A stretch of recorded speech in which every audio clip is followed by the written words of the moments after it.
It's the third week of May, and this week in the wild, I'm hanging out in the woods, participating in one of my all-time favorite annual traditions, the hunt for the morel mushroom.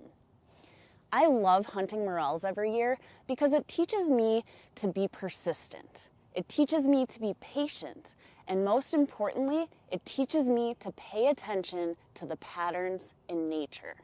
First off, spring is the time to hunt for morels.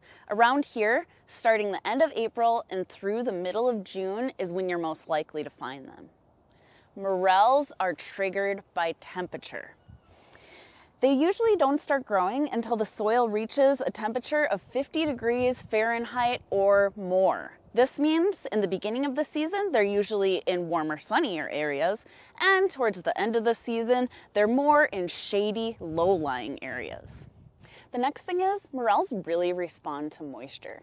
It's always best to look for morels a few days after a good soaking rain, because if the soil is too dry, those that have started to grow will stop their growth, and those that are waiting to grow will not grow at all.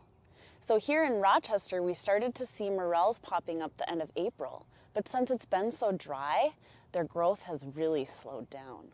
You want to look for morels on the ground, not on bark, because morels have a literal connection with tree roots.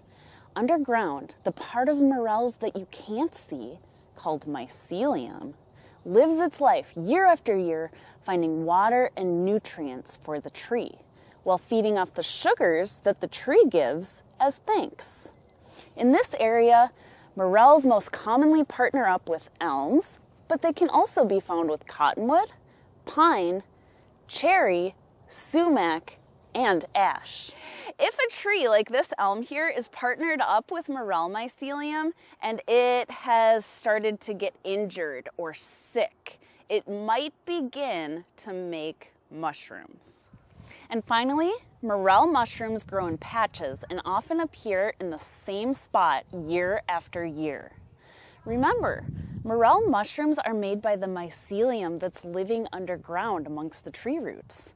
So if you find one morel, it's always worth it to look for others nearby coming up from the same root system. The morel mycelium will often keep producing mushrooms for a few years after its host tree starts to die as a last push of desperation. So it's always a good idea to revisit places you found them before. I wonder if we'll get enough rain this season to still have a good morel grow. I wonder if you've seen any morels around town.